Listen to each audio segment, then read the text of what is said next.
Ahihaniwashte and Petiwashte, Chantewashte na Pe Chusapi, Genie Havlanamachiapi, Itantioyate Matanchto. Good morning and good afternoon, depending on where you're joining us from. I greet you all with a good heart and I extend a handshake. I'm Jeannie Hovland. I'm a member of the Flandreau Santee Sioux Tribe, and I have the honor of serving as a vice chair of the National Indian Gaming Commission. Want to start by saying thank you for taking time out of your day on this last day of January and joining us for our National Human Trafficking Prevention Month virtual dialogue. Thank you for honoring this month. In January, we saw a lot of wonderful activities across the nation, across our tribal communities to support survivors, community members, and programs that provide services to families, victims, and survivors of human trafficking. Acting Chair Sharon Avery sends her regards and apologizes she's unable to join us today. But before we begin, I would like to welcome our guest speakers who I have worked with closely since I've been on the commission just a little over 4 years now. It's my honor to introduce the Honorable Councilwoman Marianne Billy. I believe she's being able to join us now. We've been having a little technical issues, but we're working through them. I've been able to go to the Seminole Tribe of Florida a handful of times and see their beautiful gaming facility and meet with the councilwoman in person. It's always an honor to go to our tribal nations. And Councilwoman, thank you for your leadership, especially on this very important topic. I also want to note that the Seminole Tribe of Florida is one of 5 self-regulated tribes. Also joining us is Durante Blaze Billy, daughter of Councilwoman Billy, who serves as a social responsibility socialist at Hard Rock International. And Durante, I think you and I have served on 3 panels now, maybe 4. And I think our first one was almost 4 years ago, talking about combating human trafficking. And I've had a lot of people reach out to me and ask, how do we get in touch with Durante? Is Durante going to be on your next panel discussion? And Durante, you do a phenomenal job and you bring so much to this conversation, complements the activities and actions across federal agencies, providing from a grassroots tribal perspective. So thank you for what you're doing also to address combating human trafficking. And lastly, we have Paul Pellizzari, Vice President of Global Social Responsibility at Hard Rock International, whom I've also had the pleasure of visiting with over the last 4 years.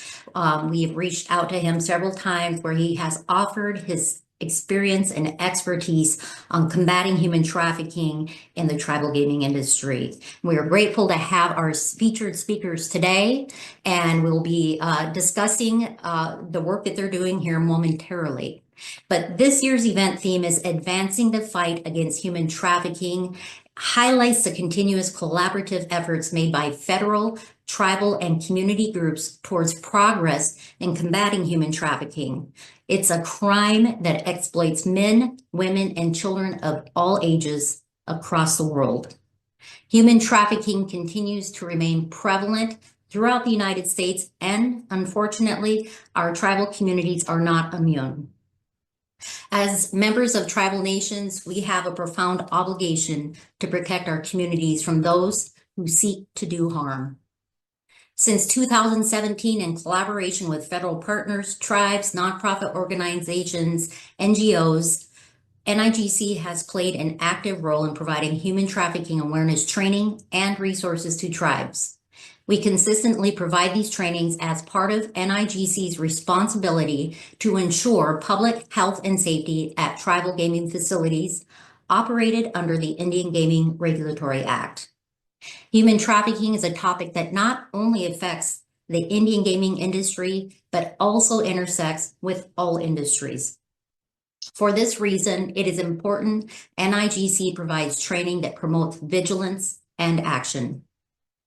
Throughout this event, our panel of experts will discuss the scope of human trafficking, misconceptions, best practices, prevention, awareness, and identification and response.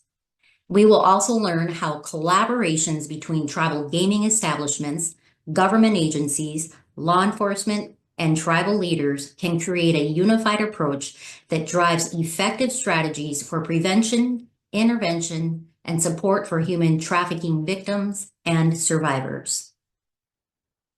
Before we begin today's program, I would like to explain how participants can join the discussion with our panelists. So you have the comment section, but for your discussion, can you please put your questions in the Q&A feature, which is located at the bottom right of your screen. And we want to encourage you to ask questions. We want to hear from you. But before you begin using that Q&A section, I want us to go back to the comment section and I want us to get started with a quick quiz. So use your chat feature for this question and don't be afraid to answer. We just want to gauge your perspective on this, a good little icebreaker, but according to DOJ's Community-Oriented Policing Services Office, what percentage of those human trafficked do you think are Native American? And Michelle, I'm going to have you help me monitor that in the box, and we'll give you a little bit of time here. 15%, 60%, 30, 70. Wow. And I will say that the number that we share, we know is always underrepresented because we rely on people for data a lot of times to self-identify. And there's a lot of those that haven't been reported, but okay, there's some very close, some right on. But if you answered 40%, you're correct. According to DOJ, Community-Oriented Policing Services, 40% of those human trafficked are of Indigenous descent, despite that in the 2020 census count. I'm going to do another question for you. In the 2020 census count, put this in your chat. What is the overall percentage of American Indian and Alaska Natives of the U.S. population?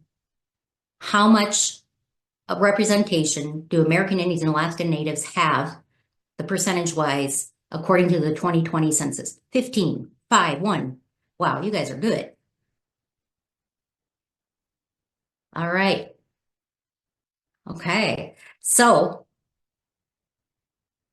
all right, real close. If you said less than 3%. So when we talk about the numbers, they're staggering.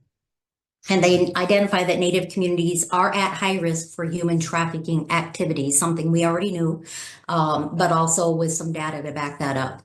We know that human traffickers prey on vulnerabilities like isolation, lower socioeconomic statuses, jurisdictional barriers, but they are predators really in any community, any race, any gender, any socioeconomic status. But they do often look for the most vulnerable. Human trafficking is one of the most violent forms or severe forms of violence. That is one of the misconceptions that we've been trying to help get out there. Human trafficking is one of the most severe forms of violence physically, psychologically, and sexually. And human trafficking has many faces, many forms of it. Sometimes it might look like what we've seen in the movies, but a lot of times it's very much different. Many human trafficking victims, and we do say victims and we do say survivors because not all victims survive from human trafficking.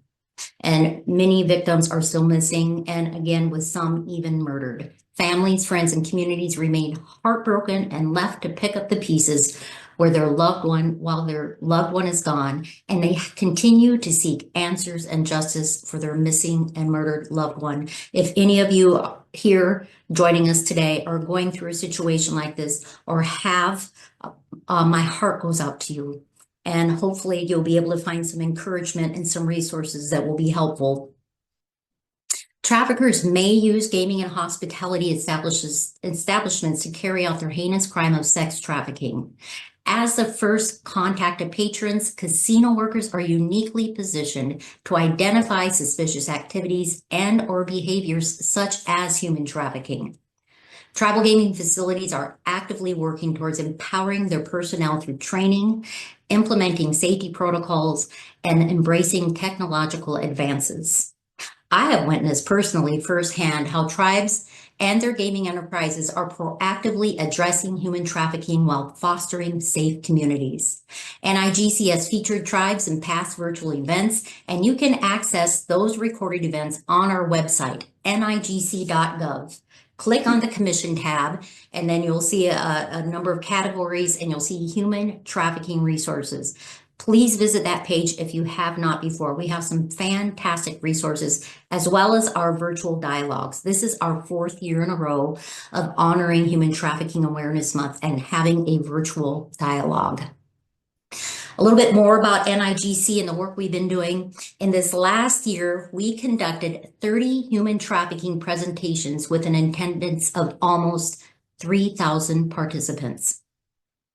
Our latest online human trafficking training video for professionals in the gaming and hospitality industries, in collaboration with the Department of Homeland Security's Center for Countering Human Trafficking and the Blue Campaign, was just released and explores key indicators for trafficking, the connection between trafficking and money laundering, as well as actionable steps for reporting and addressing suspected cases.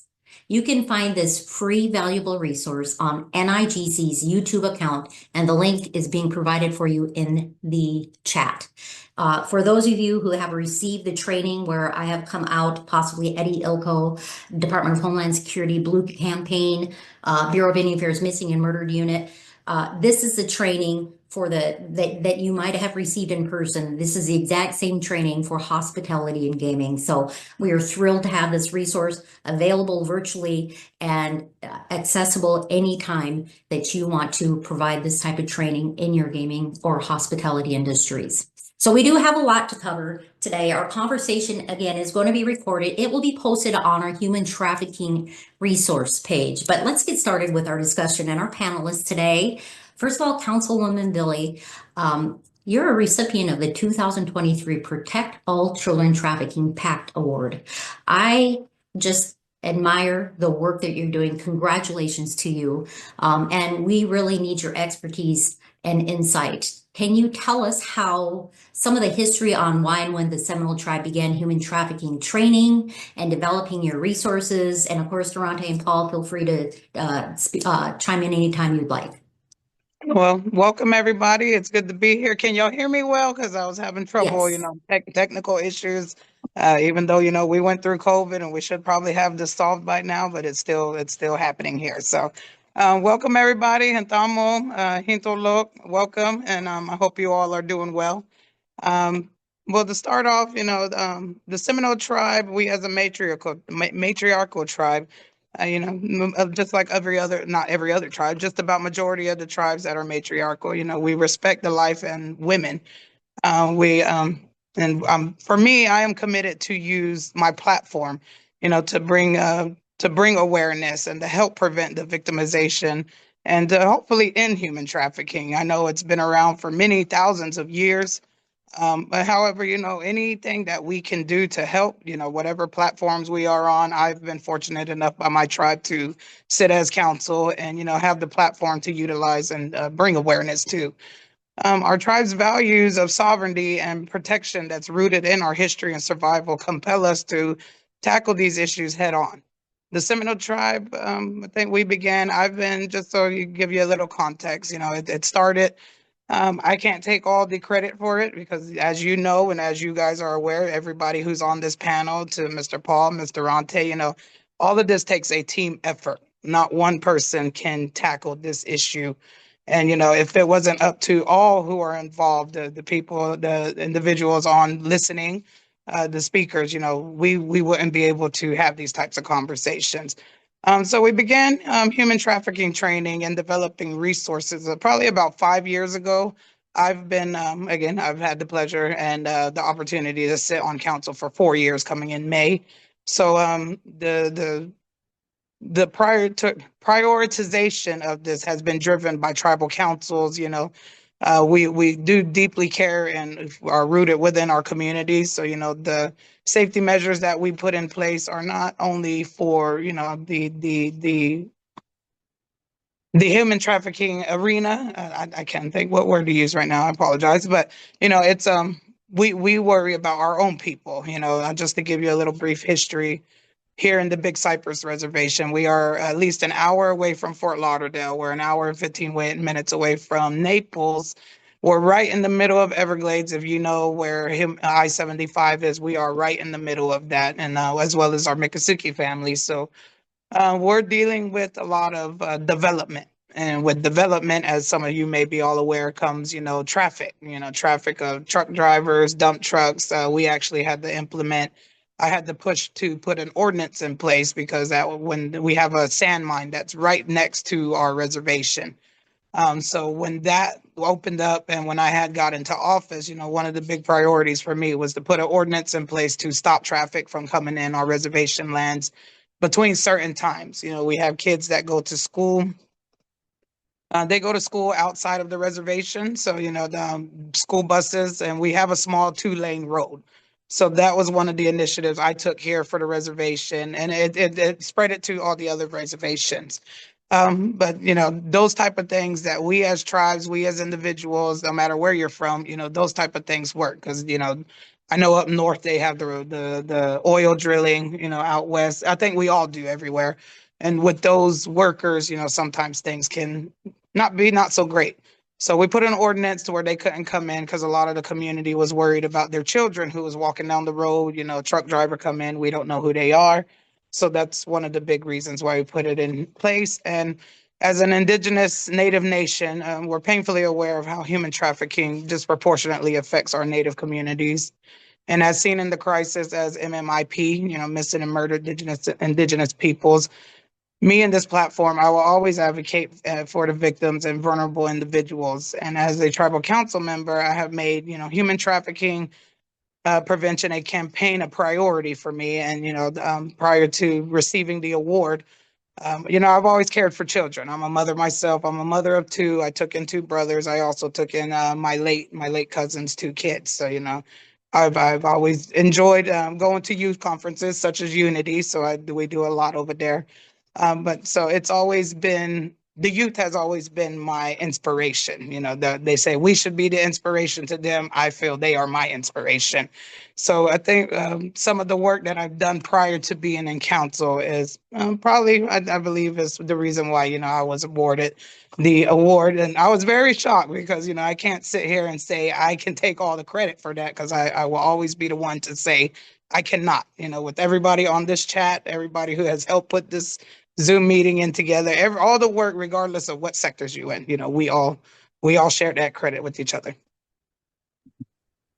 Thank you. Thank you so much for that. And as we stated, that this is a conversation that every industry, every community, every program, schools, after school programs, community programs should be having Yeah.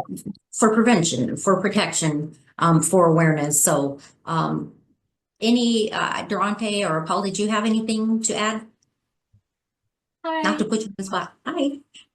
Just want to clarify, I'm unfortunately not Councilwoman Julie's Yes. daughter. I wish I was. I love I her. forgot to clarify that, Durante. She is a mentor of mine, though, through the youth council that she started.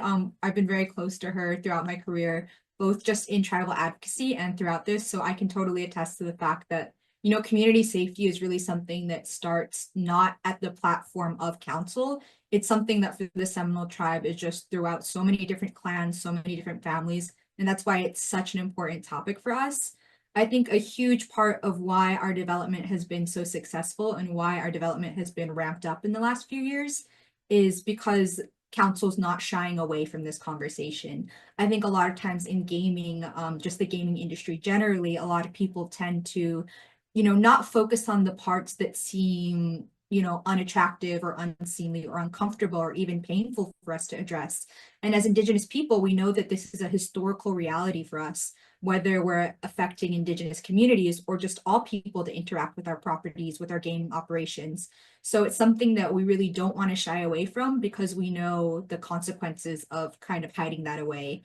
And that's been a really main part in our development of this, is making sure that we're having those conversations at the forefront throughout all levels of our operations, throughout all levels of our team members, employees, and even in our communities. A really important part that we bring up is a lot of our focus is on developing programming for youth, because prevention and education is a huge part of that for us. Fantastic. My apologies for that. I was wondering how I didn't know all these years that you were related, or mother and daughter. So thank you for clearing that up. My apologies. And what I love, when we have our conversations, you're right. We, as the NIGC, we stick with the tribal gaming that fall under the Indian Gaming Regulatory Act. But there's always questions about, what about the community? And we love that that's what you've been able to bring to kind of broaden that conversation that's out of our area of expertise. And also that, talking about this, not only in the gaming, but any industry is an important dialogue. And instead of being viewed as, and our tribes, I think, have done a great job. It's not bad for business. It's good for business. People know that they're going to be able to come there and feel safe. And that your team, your regulators, everybody in the gaming industry or hospitality are trained and know what to look for. And there's some great resources also that come along with that. Paul, I didn't know if you wanted to add to that or if we want us to bring up any resources and talk about what are some of these resources that you've developed. Sure. Thank you. And first of all, I want to say it's always an honor for me to be able to present with Councilwoman Billy and with Durante. So wonderful to be part with this. And also to you, Vice Chair Hovland, the relationship we've built over the years has been very valuable to us. And we're very humbled to be invited to be part of this conversation today. So thank you. In terms of what we've done as Seminole Gaming and Hard Rock International, obviously for us, the starting point is that we are owned by the tribe. And the issue of trafficking is really underlined because it is such a social crisis for Indigenous communities and such a priority, as Councilwoman Billy and Durante have touched on. For us in the business, trafficking is an issue that affects hotels and casinos everywhere. So we have this overlap between something that's really, really critical to the tribe, but also critical to our business. So our approach at Seminole Gaming and Hard Rock, our programming and our what we're trying to do to address the issues falls into three categories, really. And because it is January and Anti-Human Trafficking Awareness and Prevention Month, I'm going to start with prevention. So if we could cue the first slide that we have. We work, I'll talk a bit about what we do for our operations and what we do to support victims and survivors, which are really important. But I want to start with prevention because it is about education. And that's something that the industry really can make a difference in. If you're looking at how do we address an issue, if you can go upstream and help prevent it from happening, that's really, really critical. So we want to target a critical population, which is youth. Increasingly today, traffickers are luring young people online through social media channels, through gaming. They are able to identify vulnerable youth and prey upon them to lure them into a life of trafficking. So we wanted to address this, and we partnered with one of the leading anti-trafficking organizations in the U.S., PACT.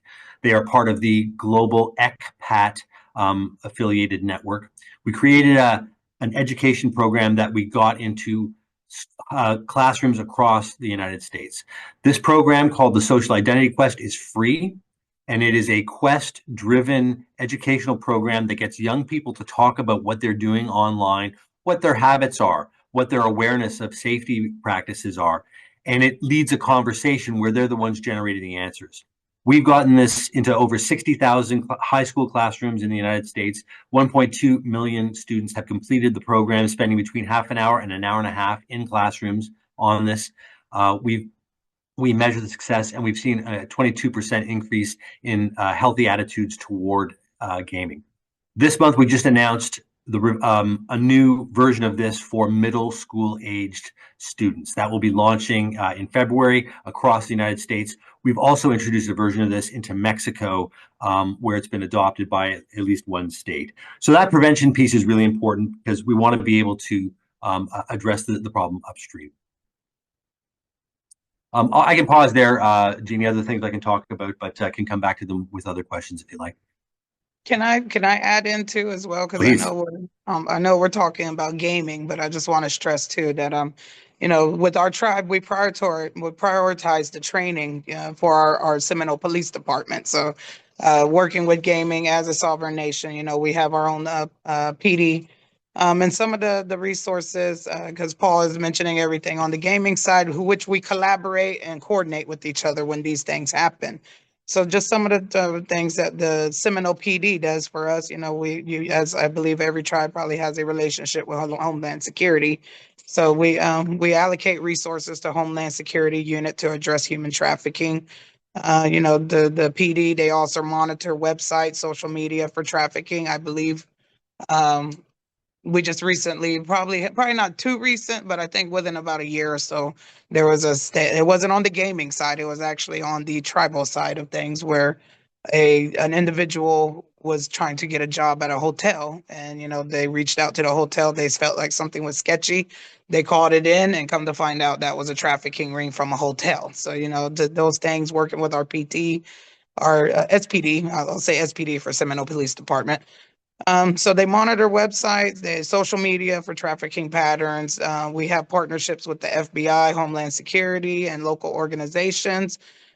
We also partner with 24/7 to place the QR codes out in the casinos, provide education and protection for victims, and just as well as everywhere else, we offer programs for at-risk women and children. And my hope one day is to actually have a building and to have those settings, to have those conversations, and also to take in anybody who may need services because they're trying to get away from a bad situation.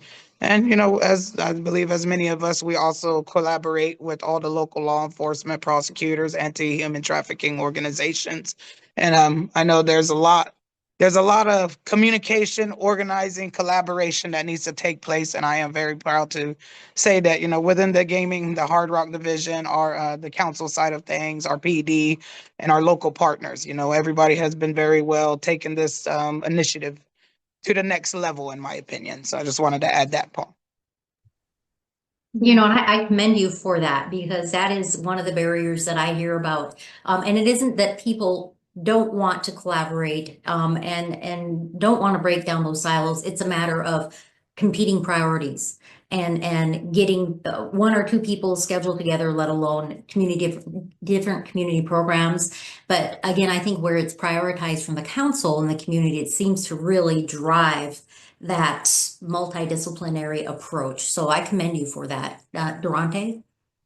Yeah, I think as we go through more of the specifics of the programming we've developed and the resources we have, a huge key that I want to highlight in our development process is looking for where there are gaps already in the existing resources and education program, because we don't want to be replicating work. We don't want to be oversaturating with programming that's already out there. We really want to be facilitators for our partners to create things that are not existing, that are reaching key populations that need to be reached when it comes to those that are vulnerable to human trafficking.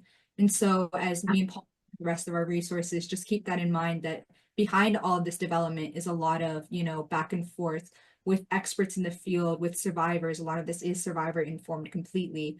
We just want to make sure everything we're putting out and everything we're putting our time and effort and just everything into is the most relevant and meaningful it can be to the people that are most affected by this.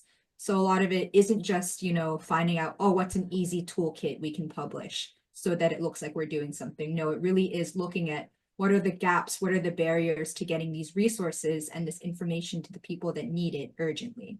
And so thank you to the team, and Paul, let you continue with the rest of the resources. No, it's great. Thank you. Sean, if we get the next slide, please. And Durante, did you want to speak to the QR code, or I can? I'll add on with anything. Yeah. Okay, great. Councilwoman Billy referred to the QR code that we have introduced. And for those of you who are not aware of this QR code is designed by an organization called 24/7. They are a group of survivors.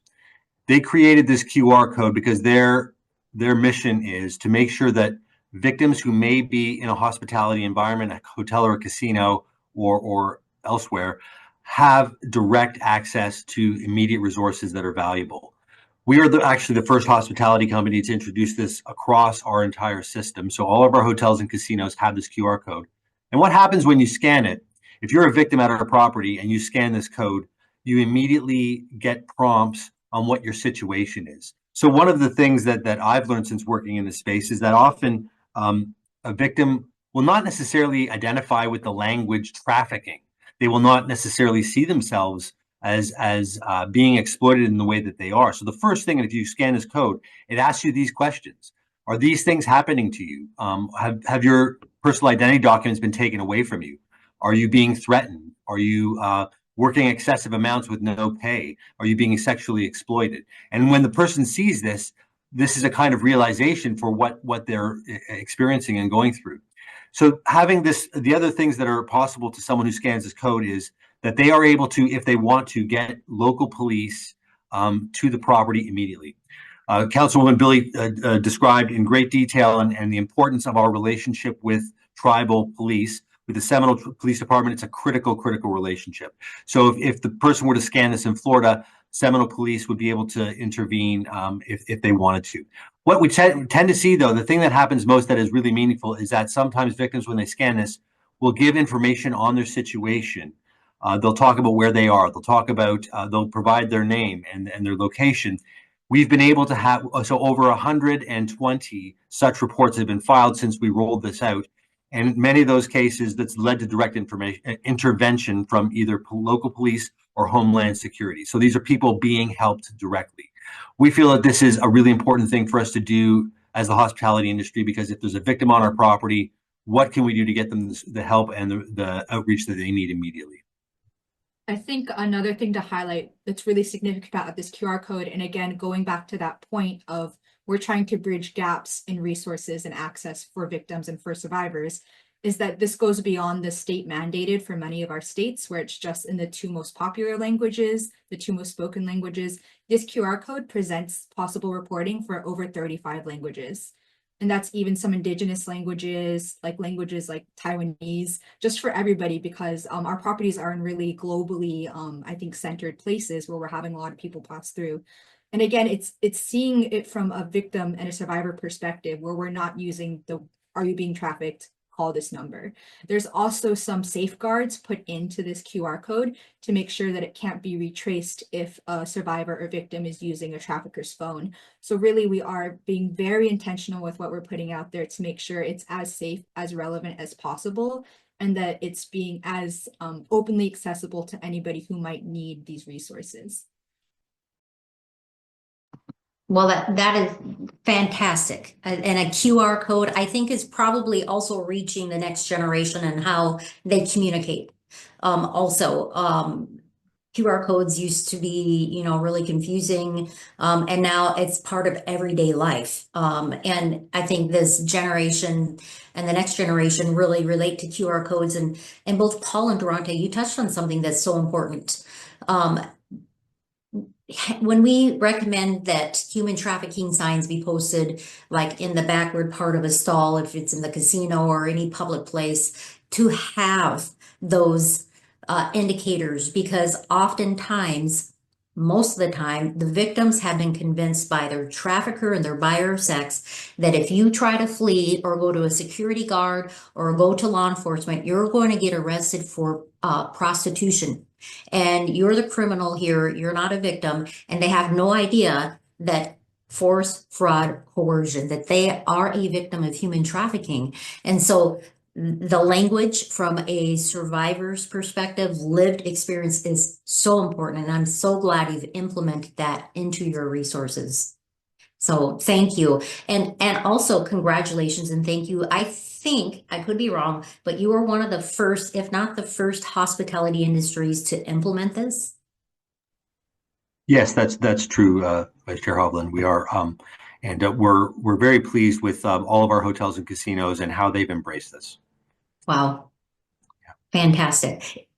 Is it difficult? Say there is a tribe that doesn't have maybe all the resources and technology. Is it difficult to try to develop these resources like a QR code? So this was developed by, as I said, this group, a not-for-profit, 24/7. They are survivors. They supply it to us. And I see a number of folks in the chat have actually asked about the QR code. At the end of this presentation, you'll see Durante's and my emails. Please reach out to us. We're happy to connect you with 24/7. But I'll try to give the short version of this. They actually create a custom QR code for every single property. So if our Hollywood, Hard Rock Hollywood property has a different QR code than our Hard Rock Ottawa in Canada, because again, those local resources are critical. You want to be able to connect to local police resources. It's also catered for different languages. So they'll customize it for the location wherever the property is operated. So again, those of you in the chat who want to get in touch, please reach out to us. We're happy to connect you with them. Yeah, it's so fantastic. And I think we have this information that we can share Mary can let you know in the chat also how to reach out to you all. Thank you for volunteering to help our other tribal nations interested. And you shared a little bit about this, but and Durante talked about, we don't want to just create a toolkit to say, okay, we're checking that box, we did this. You want effectiveness, and how are you able to measure the effectiveness of your tools? I'm happy to let Councilwoman Billy or Durante take the first response to that. I'll try to answer the best I can. The effectiveness, again, the teams in the background, Mr. Durante had talked about, I think throughout this whole thing, I rely on the teams who, work diligently to put these things and measure these things. And the 24/7, I know Paul probably works with them a little bit more than I do on a personal, I don't want to say personal, but on a face-to-face basis. But the numbers that the SPD for here in the Seminole Police Department, those help us gauge what properties seek more of those numbers of whether it's a QR code, phone calls coming in, working with the different outside entities, our partners such as Homeland Security, just to have more of an idea of where heavy trafficking has been happening. And then being down here in South Florida, I mean, I'm sure you all aware, I think several years ago, there was an indigenous lady who actually got taken from Miami. So the measures, I cannot really, I don't want to speak on anything that I don't know statistically proven. So, but I think the partnerships that we have created, the partnerships we have, having our SPD, PDs being trained in it. I think over the past since 2022, we've done over 79,000 trainings, so that everybody in the corporation side, government side, have the knowledge to be aware of what these things are happening. So I really can't say about the measurement piece, but I do know we gauge good information from working with all the partners that we assist with and that assist us with when we get these types of calls. Thank you, Councilwoman. I think the numbers speak for themselves, and you highlighted them, Paul and Durante. Can you share one more time a little bit about what you've received through the QR code and how many you've trained youth, or have I think at one time you shared that with me. It was just unbelievable. Yeah. Just really quickly, as you can see, it's still on this slide, but over 120 reports have been filed from the QR code, and a few of them have led in actual successful retrieval cases of the victim, and intersections of cases where actual violence was occurring and that the QR code was able to intersect that. And with the, if we're able to go back to the slide with the social identity quest, a big significant part of that is, as of our backend data keeping, over 1.2 million students here in the US were engaged and educated through this program. It's an online just quiz that they can take. And also we were able to expand this programming into our Mexico partners and our Mexican resorts, and that has been integrated into the state curriculum for the specific region that we're operating in. And I think, just to speak further than just these numbers, a really big measure of effectiveness when it comes to our programming specifically for prevention and for education is wanting to have a continued conversation. We don't want this to be a one-off event, a one-off quiz, a one-off presentation. We want to make sure we're keeping in contact with our partners, keeping in contact with our community stakeholders, and really listening to the needs and providing resources that are having continued and sustained safety and prevention. And so I can speak to this later as I go more into the Indigenous aspect that me and Paul are developing. But a lot of it is really making sure, like, what's effective to us is that people want to know more. What's effective to us is that this conversation is able to break down barriers. And we can see that through people showing up more, saying that they've learned more. I think one amazing thing is you can see here, in the attitudes towards healthy online choices from our backend data, we were able to see there was a 22% increase.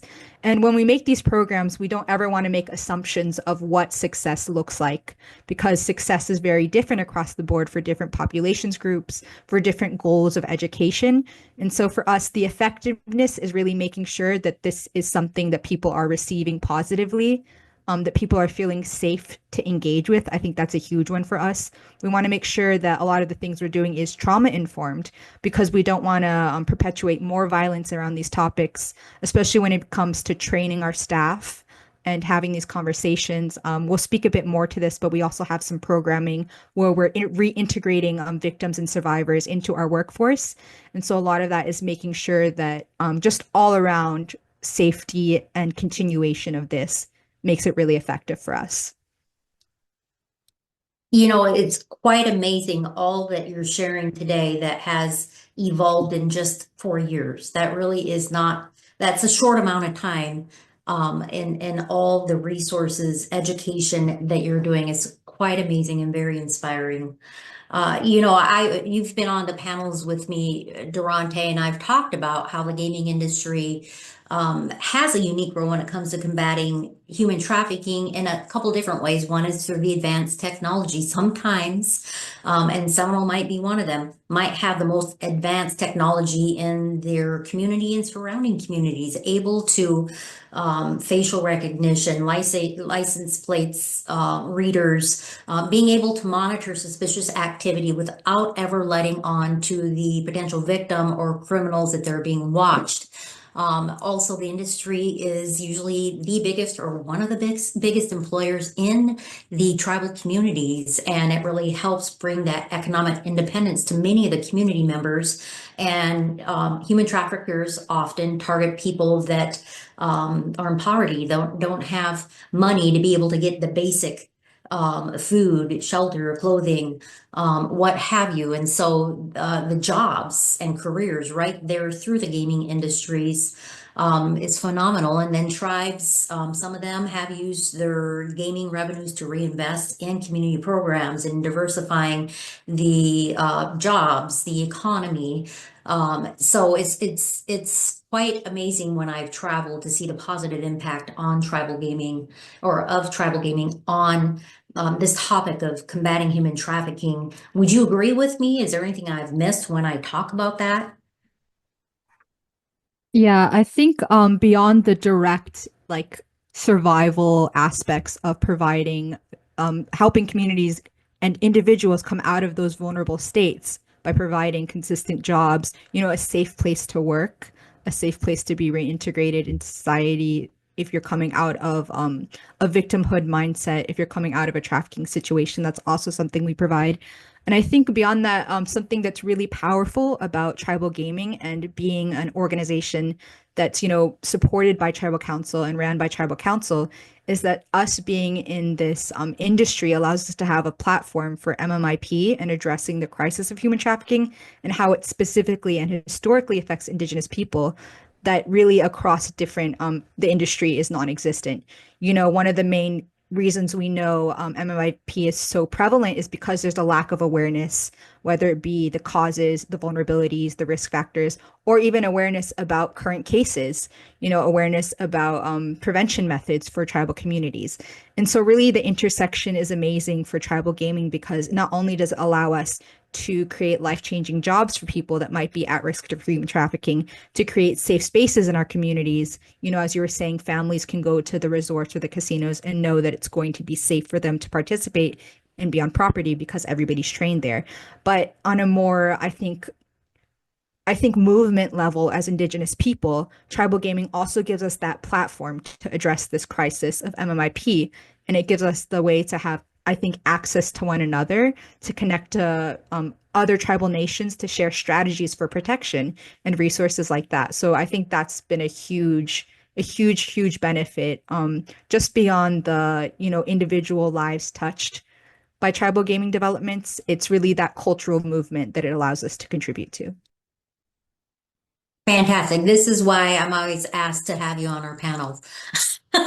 And I already noticed it's time for us to get to question and answers. And Michelle or Mary, have you been monitoring questions? I'm sorry, I have not. Yes, I've been monitoring. We do have a couple in the chat. Do you want me to start with that? Just Um, go for it, yes, or Durante or Councilwoman or Paul, did you have a few more slides you wanted us to get to, or should we do questions? Just let us know. I'm fine with going to questions. Yep, we can drop the slide that's on the screen too. I think we're done with it. So Oh, we can go to the slide that has our contact info, maybe. sure, I great think have idea. that on it as we answer.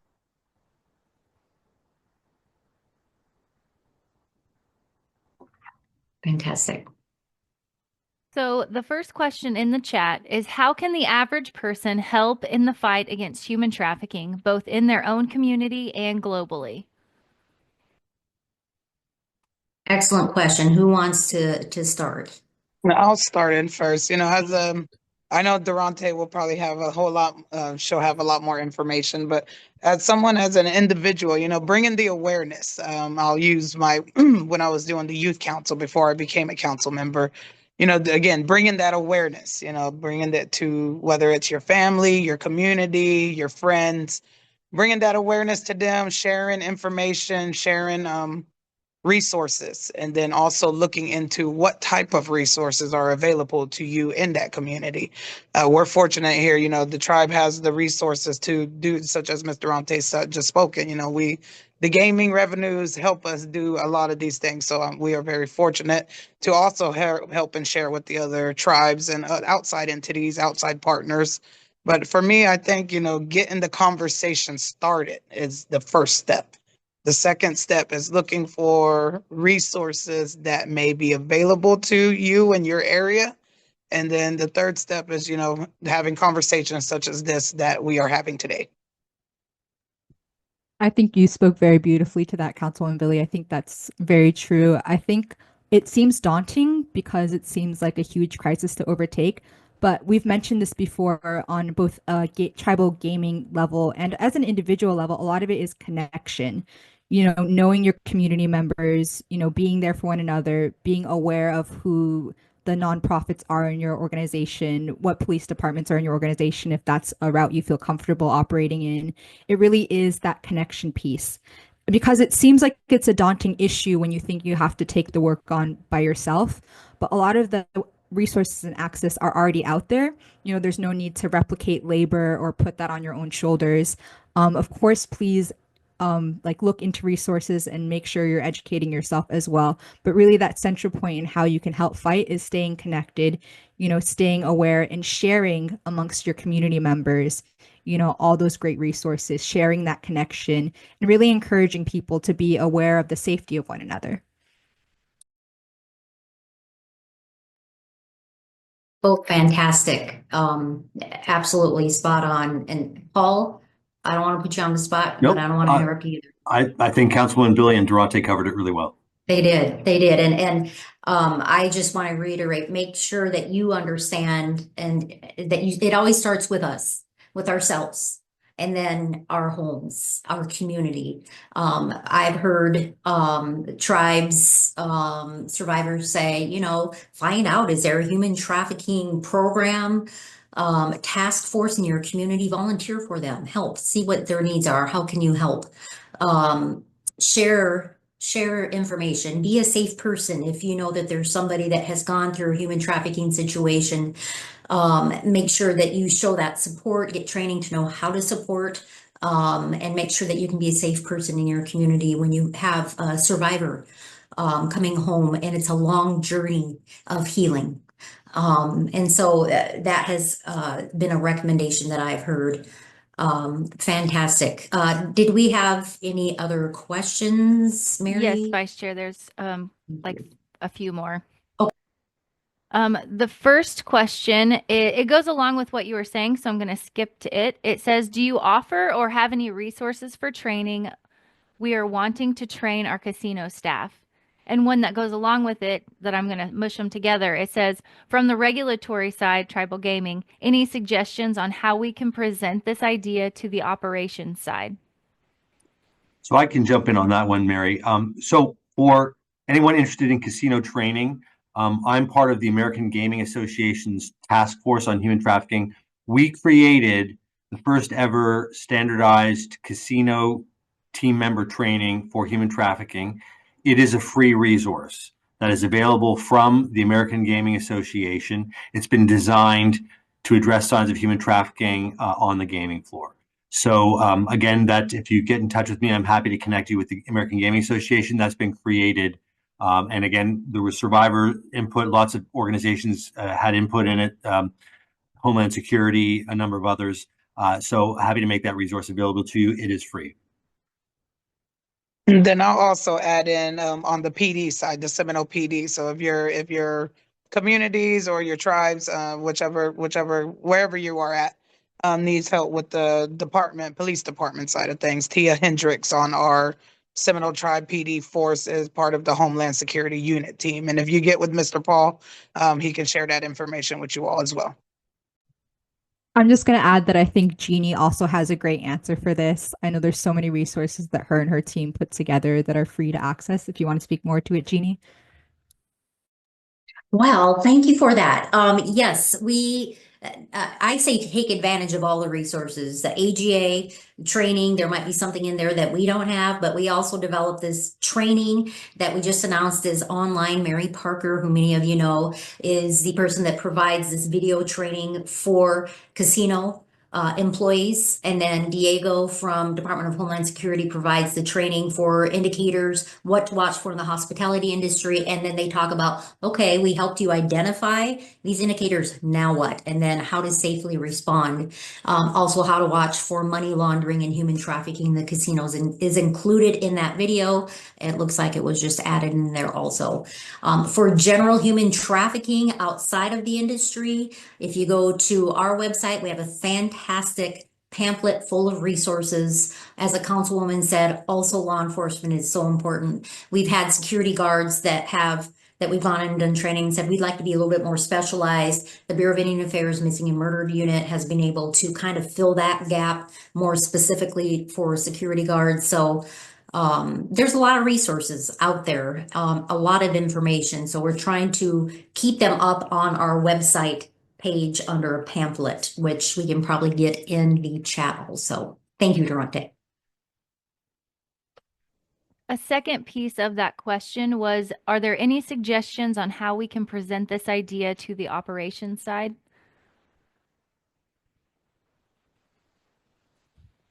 I guess I can jump in on that one. I think the important approach in going to operations is to start with talking about how this is becoming a normal part of the industry, right? So again, the American Gaming Association has resources in ways to frame the conversation. There's a white paper that they put out that really looks at what it means for the industry. So I think starting with the why about why to do this is an important piece. And then beyond that, sharing that there are these resources that have been developed for the industry, and it's becoming a normal part of how we approach operations. Again, if someone wants more detail on that, I'm very happy to connect with them. Please email me your questions. Thank you. The next question that we have in the chat is, what is the criteria to be put on the MMIP website? I see missing on social media, but not on MMIP. Do they update that site? So there are two MMIP sites. One is run and overseen by the Department of Interior, Bureau of Indian Affairs Office of Justice Services, and then the other is the Department of Justice Missing and Murdered. And what we will do is get your contact information and let them get you, I hate to speak on their behalf and especially be wrong, but we can get you in touch with both Department of Justice and Bureau of Indian Affairs and let them go through criteria. When we've done our training in partnership with Homeland Security and Bureau of Indian Affairs, they go through that criteria and they want people to know what that criteria is. So it's an excellent question and we want to connect you with them. Thank you. Thank you. And the last one that we have in the chat is, can you share examples of successful collaborations or initiatives that have made a significant impact in the fight against trafficking? I'm going to put you on the spot, Paul, for the code that has been developed with PACT because I think it's incredible. Great. Thank you, Durante. So if you're not familiar with the organization I mentioned earlier, PACT, P-A-C-T, they are part of the ECPAT International Network. There is a code for the hospitality industry. And so for anyone, casinos or other hospitality companies, you can look at what are the criteria to be a leading practice organization. So this is everything from having a sort of policy and procedure, a statement that is sort of authorized by senior executive, to having contract language in your relationships with your vendors to make sure that your vendors who may be on property are screening for human trafficking as well, all the way down to training and other community initiatives. So PACT, PACT USA, and the Hospitality Code, a great place to start. Thanks, Durante. I would share that in our trainings I talked about, I think we did 30 last year trainings and presentations. And we know through the collaboration of with our federal partners and the tribes that hosted us to come in and train, we have been able to get them to the right resources. And we know of instances of their missing loved one being found as a result of having those connections. And just for, privacy sakes, I won't share any details, but we wish it was a lot more results, but we do know there are results. And it makes us feel like even just if one of our people is found and there are answers, that just one alone is worth it all. But there have been other situations that we've heard back, some positive news. So I think, this is something that we want to get these resources out for that our agency has, but, on the investigation side, that isn't our side that has resources. They're at these trainings with us to make sure, when there's that connection between human trafficking and missing or murdered, or we're not certain if our missing or murdered Indigenous person, if there's a human trafficking, you can still utilize those resources. So I hope that's helpful. I know we're running a little bit out of time here. I know we should probably schedule this for 2 or 3 hours in the future, and it still probably wouldn't be enough time. I think, out of respect to our panelists, we'll go ahead. Mary, I don't know if there's very many more questions. Vice Chair, we are all out of questions. I'll turn it all back to you. Thank you. All right. Well, I just want to thank everyone again. I want to thank the NIGC team who it takes a lot of work and details for our training department to put these together, to get the information out, and they are so passionate about it. So I want to thank the NIGC team for all your work to make this conversation successful today. I want to thank all of you for attending Friday afternoon or Friday morning, depending where you are, taking time to join us on this very important topic.